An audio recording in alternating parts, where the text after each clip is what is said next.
Það ætlum að halda áfram í föstudagsþættinum og næst hefur fengið til okkar 2 herramenn sem hluta teyminu sem að hefur framleitt þáttaseríu eða myndbrot undir heitinu Lífríkið í sjónum við Ísland sem var hvorki meira en minna en verðlaunað fékk fjölmiðlaverðlaun umhverfis- og auðlindaráðuneytisins á degi íslenskrar náttúru.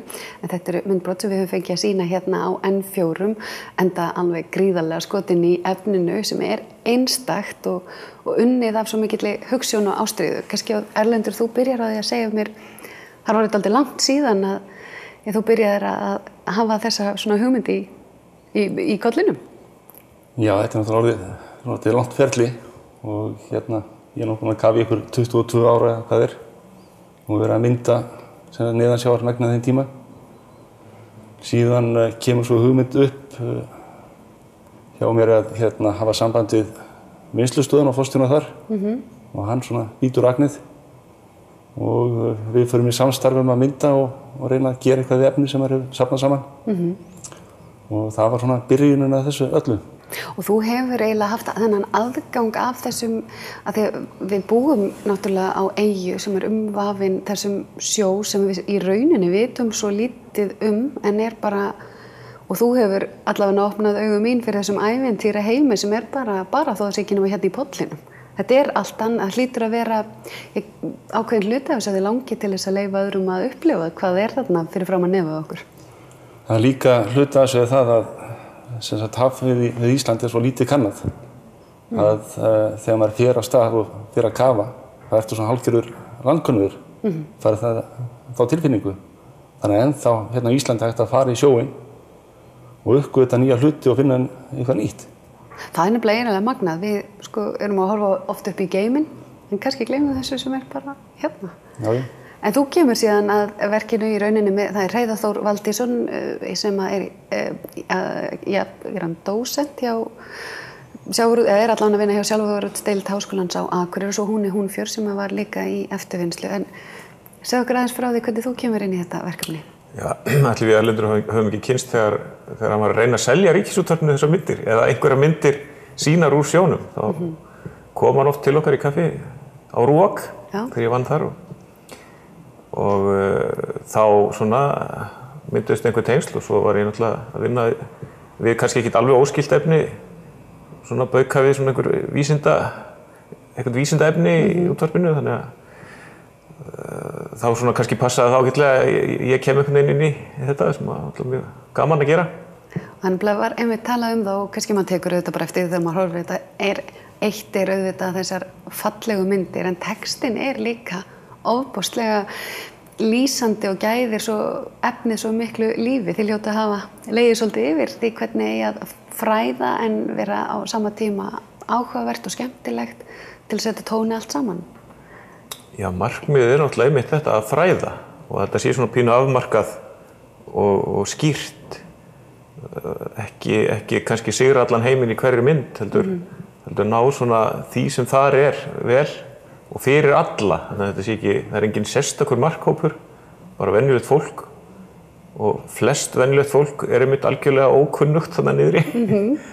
Þannig að Og þetta er líka efni sem maður getur bara ímyndað sér að sé hægt að nota í kennslu í rauninni á öllum skólastigum, frá leikskóla upp í háskóla. Þetta er náttúrulega að hugsa til þess að sem sagt fræða bara fólk lífríkið í sjónum við Ísland og bara hvað það hefur bara að bjóða. En þú ert með köfunarþjónustu hérna út í Eyjafirði eða fram í Eyjafirði við Strýturnar og Strýturnar kannski verið sérstakt ástríðumál hjá þér. Þessi myndbrot hafa náttúrulega verið á netinu áður en við sýndum þau þar sem að þetta hefur vakið athygli erlendra aðila. Segðu mér aðeins frá því. Það er náttúrulega sérstaklega núna kannski í ár eftir að við setjum þessa myndir á netið og þær eru aðgengilegar á YouTube. Þá er eins og menn séu farin að finna okkur.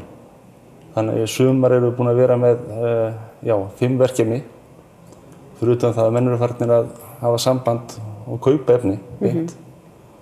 Þannig að kannski stærsta var núna BBC, þar sem Brian Cox er aðalmaðurinn sem er stjarneðlisfræðingur og hann segir bara að líf á jörðinni hafi byrjað fyrir 34 biljónum ára við nákvæmlega sömu aðstæður og höfum á Strýtunum.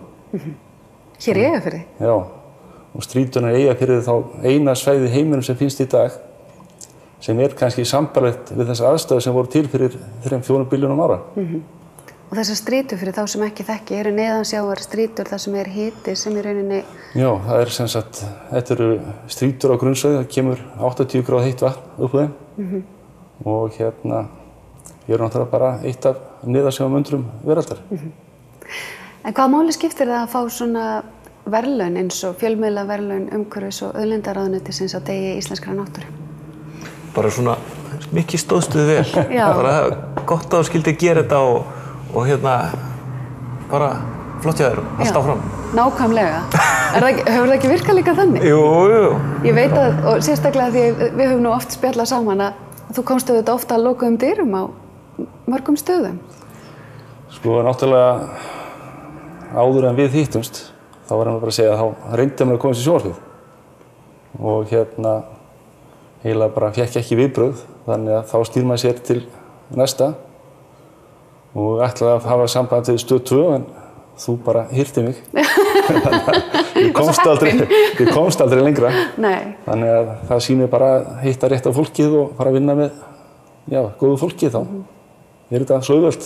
Þetta búið að vera svo mikið hugsjónastarf, maður getur ekki annað en heillast af og þó ég dragi auðvitað þetta teymi en að draga það fram þar sem þú hefur verið að gera. Þetta gríðarlega vinna. Ekki dálítið gott að fá núna klappið á bakið og hvað þetta búið að vera flott hjá þér? Jú, eiginlega bara, hvernig maður að segja, maður svona upplýðið að eiginlega hvað þetta búið að vera mikið vinna þegar maður fær klappið, sko. Já. Og því þetta ekkert alltaf auðvelt. Og náttúrulega bara takk öllum þessum, það ekki bara við 4. Það eru menn hingað og þangað á landi sem hafa verið að fara með mig á bátnum sínum og sigla með mann og þeir hafa líka verið að gera þetta sem sagt bara áhuga. Og svo náttúrulega þetta má ekki gleyma fjárhagsstyrk að fá styrk frá eins og Vinnslustöðinni í Vestmannaeyjum og Rannsóknasjóði Síldarútvegsins að það bara allt í lagi að nefna það. Já, það svona loka punkturinn til að skapa þetta dæmi sem við verðum að gera. Þannig að það allir þessir menn sem eins og við segjum, náttúrulega ekki bara við 4. Nei. Það eru sjómenn sem hringi í mann og láta mann vita að það sé eitthvað gerast sérstakt og þá keyra maður af stað. Og svo náttúrulega allir hinir sem bara styðja mann. Nákvæmlega. Það sem mér fannst eiginlega kannski best í þessu, þarna var náttúrulega hin verkefnin 2 voru mjög frambærileg, Icelandair View, svo náttúrulega alveg svona topp, svona faglegt og líka fréttamaður Ríkisútvarpsins þarna tilnefndur, fyrir mjög góða vinnu, en það sem við kannski gerði útslagið með okkur skildist mér að hefði verið að þarna vorum við bara að gera þetta því okkur fannst við þurfa að gera þetta og við þurftum ekki að gera þetta og það kom fram í því sem var í svona áliti dómnefndarinnar. Þetta var unnið ástríðu, þetta snerist ekkert að búa til... Já, og við unnum þetta umfram skyldu, þannig var orðað. Já, akkurat. Við vorum að gera eitthvað sem við þurftum ekki að gera, en gerðum samt. Og ég held að hafi mitt hreyft bara við mig þegar við vorum aðeins að tala saman daginn og þú sagðir við mig, þó það var ekki nema eitt sem kæmi út úr þessu, þá var ég stoltur. Segðu okkur aðeins frá því. Já, það náttúrulega bara eins og maður horfir á þetta í dag. Maður vill fá fleiri til að kafa og rannsaka í sjónum. Sem í staðinn fyrir að sitja ykkur inn á skrifstofu og horfa á tölvuna, að fá fólk til að mennta sig og koma og fara að kafa og skoða náttúruna sem er. Því að þú gerir það ekkert ykkur inn á skrifstofu. Og maður upplifir ekkert hlutirinn en maður fara í kaf og rannsaka þá. Þannig að þú vonast til þess að þetta kveiki áhugann hjá einhverjum, kannski að halda áfram? Já, bara vona það innilega. Sé ykkur þarna lítil eða lítill og eða kveikið smá og komið og læra að kafa. Þá verður bara einn? Já.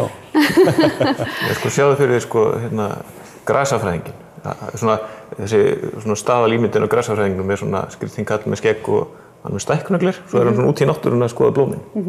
En ef hann væri bara inn á skrifstofu, svo væri eitthvað annað fólk sem færi og næði blóminhandunum, kæmi með þau inn á skrifstofuna og þar rannsakaði hann þau.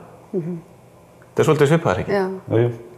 Menn eru að fá aðra til þess að fara með onni í sjóin eða með eitthvað tæki til að ná í dótið upp úr sjónum. Skoða það svo, í stað fyrir að fara niður. Og kannski ólíkt með því að því leyti að það náttúrulega breytist þegar þú tekur eitthvað úr hafinu í aðrar kringumstæður inn á skrifstofunni þá ertu ekki með allt vatnið eða allan sjóinn. Þorskurinn er mjög fallegur þegar hann er á sundi en hann er svona græn klessa þegar hann er komin upp á borð. Ég held að uppáhaldsatriðið mitt hafi verið þegar þú varst að lýsa fiskunum í sjónum, hvernig undir fiskarnir vinir mínir, þegar þú varst að gefa fiskum hreinlega að borða og að þú værir, ég man að þú einmitt lasta inn að þú hefði legið nú að því að bændur segist þekkja rollurnar sínar allar í sundur en þú væri farin að þekkja fiskana hreinlega í sundur. Sérstaklega steinbíðin, hann er alveg einstaklega skemmtilegur. Þannig að, eins og ég segi, við höfum núna 3. Það er bara kallað Stefania gamla, Stefania junior og svo er eitt sem bara hefur nafnið Ljóti. Hann er bara ljótur. Bara hannig. En þessi Stefania, eins og ég segi, litla, þetta er bara eins og að fara út að labba með hundinn. Hún eldi mann stundum alla köðuna, án þess að vera að sníkja mat, heldur bara elda mann. Einstakt, algjörlega einstakt. Yndislegt að fá okkur þér með hérna verðlaunagripi, þarf ekki að sjá hérna, var ekki þessi? Þetta er svona jarðarbyrði. Jörðin og hérna náttúrulega Ísland. Þannig að ég líki í Krækibæs. Nákvæmlega. Þannig að við erum alveg gríðarlega stolt af þessum verðlaunum. Yndislegt og ég er bara stolt af því að hafa fengið að sýna efni okkur og vona að þið svo sannarlega finnið flöt á því að halda áfram. Við erum bara þakka kærlega fyrir samstarfið. Og við ætlum að halda áfram í föstudagsþættinum eftir augnablik.